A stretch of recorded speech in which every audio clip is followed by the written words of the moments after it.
మాజీ ఎన్ఎస్యు అధ్యక్షుడు మహేష్ గౌడ్ ఎమ్మెల్సీ అయింది.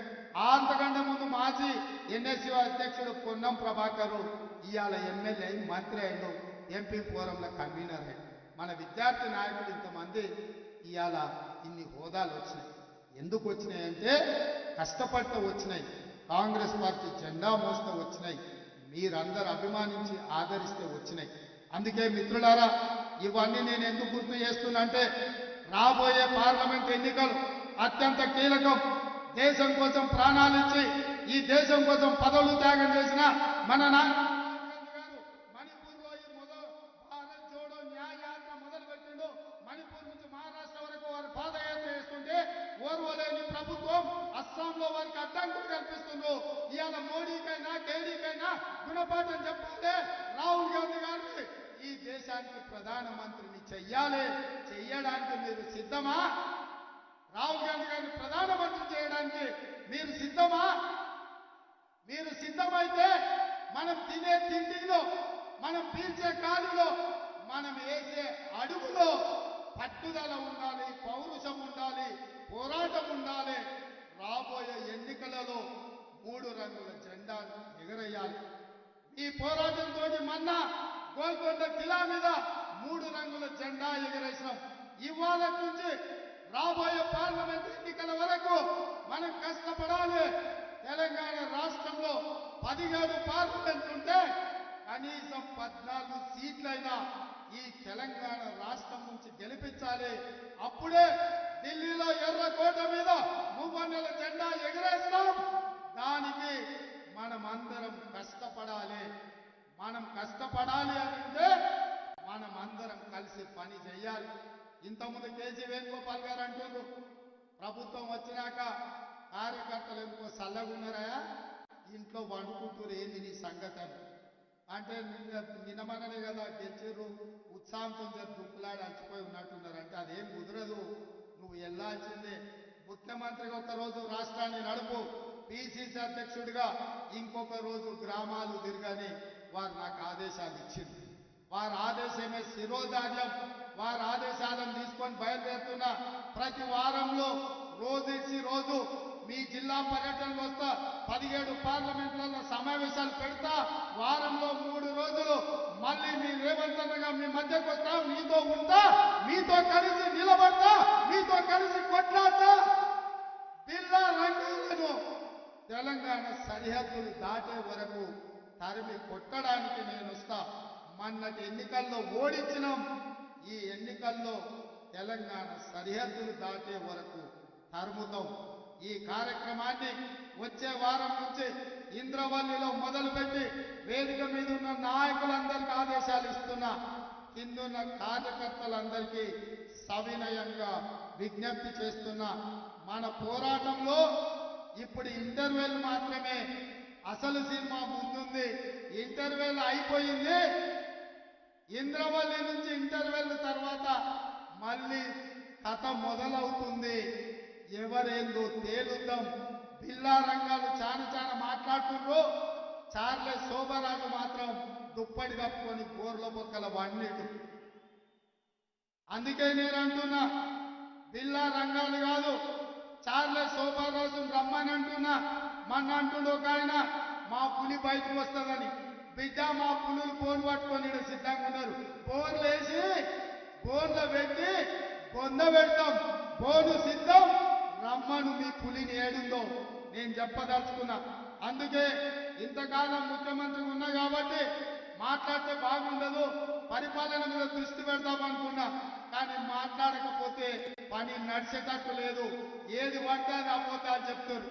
అభ్యర్థులను మారిస్తే మేము ప్రభుత్వం వచ్చేదని మేము అదే చెప్పినాం. రా నాయన, మీ కుటుంబాన్ని మారిస్తే తప్ప తెలంగాణకు మేలు జరగదని. మార్చాల్సింది మిమ్మల్ని. సిద్దిపేట మారవాలి, సిరిసిల్లలో మారవాలి, గజ్వెల్లో మారవాలి. కామారెడ్డిలో పొడుస్తా పీక్తా అన్నాడు. నేను వస్తున్న బిడ్డ నిన్ను ఓడగొడతా అన్నాడు. కామారెడ్డిలో పోయి కేసీఆర్ ఓడి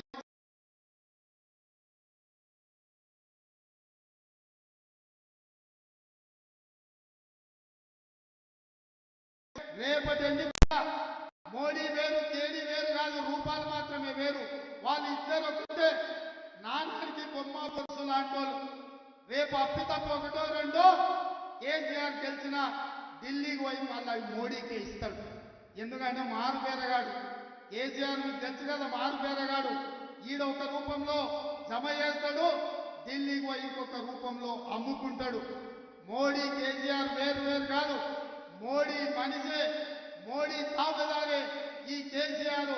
ఇవాళ మా క్రిస్టియన్ మైనారిటీ, ముస్లిం మైనారిటీ, తెలంగాణ ఉద్యమకారులకు నేను విజ్ఞప్తి చేస్తున్నా, కేసీఆర్ పాడే ప్రతి ఓటు పరోక్షంగా మోడీకి అవుతుంది, బీఆర్ఎస్ చేసే ఓటు మూసీలేసినట్టు అవుతుంది. ఇవాళ ఢిల్లీలో కాంగ్రెస్ జెండా ఎగరాలి, రాహుల్ గాంధీ ప్రధానమంత్రి కావాలి అని అంటే ఈడ 14 ఎంపీలు గెలవాలి. అప్పుడే ఈ దేశంలో మళ్ళీ కాంగ్రెస్ ప్రభుత్వం వస్తుంది. 10 ఏళ్ల నుంచి మోసం చేసిన మోడీని ఓడగొట్టాలి. ఓడగొట్టాలి అంటే మనం అందరం కష్టపడాలి. మరి మనం కష్టపడాలి అని అంటే మీరందరూ సహకరించాలి. మిత్రులారా, సిద్ధమా సిద్ధమా సిద్ధమా? మరి మీ అందరి తరఫున కేసీఆర్ కు, హరీష్ కు, కేటీఆర్ కు సవాలు విసురున్నా? వచ్చే వారం నుంచి మొదలు పెడతామా? మొదలైనా కేసీఆర్ కాస్కో నీ ఆట మొదలైంది, కొన ఊపిరితో ఉన్నావు. ఆయుధం కూడా నీ పీక విసికే బాధ్యత, నీ పార్టీని పొందబెట్టే బాధ్యత మా వాళ్ళందరూ తీసుకున్నారు. ఇదే కాదు, మీకందరికీ చెప్తున్నా, మనం ఇచ్చే 6 గ్యారెంటీలు అమలు చేయడానికి గ్రామ గ్రామంలో 5 మందితోటి ఇందిరమ్మ కమిటీలు వేస్తాం. ఇందిరమ్మ కమిటీలలో మీరు ఉంటారు. ఎవరైతే మన పార్టీకి ఈ రాష్ట్రంలో అండగా నిలబడతారో సంక్షేమ పథకాలు వాళ్ళకు చేర్చాల్సిన బాధ్యత మీదే. అందుకే ఇంత ఓపిక ఈ రోజు వచ్చి ఇక్కడ కూర్చొని ఈ సభను విజయవంతం చేసిన మీకందరికీ మనస్ఫూర్తిగా ధన్యవాదాలు తెలియజేస్తూ సెలవు తీసుకుంటున్నా. మీరు చెయ్యాలంటే, ఇయ్యాలంటే మనసులో ఉంటే మీకు 5 నిమిషాల పని కాదు. రైతు బంధు ఎందుకు ఇస్తలేవు? అప్పుల పాలు చేసిపోయారు అంటున్నావు. అప్పుల పాలు కాకపోతే నీకు లంక బిడ్డలు ఇచ్చిపోతారు. అవన్నీ పంచుకుంటారుగా మంత్రులంతా లైన్గా కూర్చొని. అభివృద్ధి చేసినప్పుడు అప్పు కాదా? సెక్రటరియట్ కట్టినప్పుడు అప్పు కాదా? కాళేశ్వరం కడితే అప్పు కాదా? కేంద్రంకి వెళ్ళి వాళ్ళని తెచ్చిచ్చిర్రా కాళేశ్వరానికి? యాదగిరిగుట్ట కడితే డెవలప్మెంట్ కాదా? మన మన మన కమాండ్ కంట్రోల్ ఆఫీస్ కడితే ఇది కాదా? ప్రగతి భవన్ కడితే అప్పు కదా? వీళ్ళకట్ట అప్పు ఉండొద్దట, లంక బిందెలు పెట్టి పోవాలంటే వీళ్ళు వచ్చి కూర్చుంటారట, దబా చేస్తారట. అరే అంతా ఆన్లైన్ సిస్టమ్ చేస్తాం, రైతు బంధు పడుతుంది ఆన్లైన్లో. నువ్వు 10,000 వేస్తాను, మేము 10,000 వేసినాం, నువ్వు 15,000 కొట్టు, అప్పు చేయి, ఎవడొద్దా చూడండి. మేము 2,000 పిక్చర్ ఇచ్చినాం, మీరు 200 ఇస్తే నువ్వు 4,000 ఇస్తాను, ఆన్లైన్లో. ఇంకా ఆ గ్యారంటీలు ఎందుకు, ఆ అప్లికేషన్లు ఎందుకు, ఆ ఫామ్లు ఎందుకు, ఇదంతా ఎందుకు? ఆన్లైన్లో ఆల్రెడీ డాటా ఉన్నది. ఎంతమంది పిక్చర్ పోతుందో అంతమందికి వేసాయి 4,000. ఎవరన్నా ఆపుతున్నారు? మీరు చెయ్యాలంటే, ఇయ్యాలంటే మనసులో ఉంటే మీకు 5 నిమిషాల పని కాదు. రైతు బంధు ఎందుకు ఇస్తలేవు? అప్పుల పాలు చేసిపోయారు అంటున్నావు. అప్పుల పాలు కాకపోతే నీకు లంక బిడ్డలు ఇచ్చిపోతారు. అవన్నీ పంచుకుంటారుగా మంత్రులంతా లైన్గా కూర్చొని. అభివృద్ధి చేసినప్పుడు అప్పు కాదా? సెక్రటరియట్ కట్టినప్పుడు అప్పు కాదా? కాళేశ్వరం కడితే అప్పు కాదా? కేంద్రంకి వెళ్ళి వాళ్ళని తెచ్చిచ్చిర్రా కాళేశ్వరానికి? యాదగిరిగుట్ట కడితే డెవలప్మెంట్ కాదా? మన మన మన కమాండ్ కంట్రోల్ ఆఫీస్ కడితే ఇది కాదా? ప్రగతి భవన్ కడితే అప్పు కదా? వీళ్ళకట్ట అప్పు ఉండొద్దట, లంక బిందెలు పెట్టి పోవాలంటే వీళ్ళు వచ్చి కూర్చుంటారట, దబా చేస్తారట. అరే అంతా ఆన్లైన్ సిస్టమ్ చేస్తాం, రైతు బంధు పడుతుంది ఆన్లైన్లో. నువ్వు 10,000 వేస్తాను, మేము 10,000 వేసినాం, నువ్వు 15,000 కొట్టు, అప్పు చేయి, ఎవడొద్దా చూడండి. మేము 2,000 పిక్చర్ ఇచ్చినాం, మీరు 200 ఇస్తే నువ్వు 4,000 ఇస్తాను, ఆన్లైన్లో. ఇంకా ఆ గ్యారంటీలు ఎందుకు, ఆ అప్లికేషన్లు ఎందుకు, ఆ ఫామ్లు ఎందుకు, ఇదంతా ఎందుకు? ఆన్లైన్లో ఆల్రెడీ డాటా ఉన్నది. ఎంతమంది పిక్చర్ పోతుందో అంతమందికి వేసాయి 4,000. ఎవరన్నా ఆపుతున్నారు?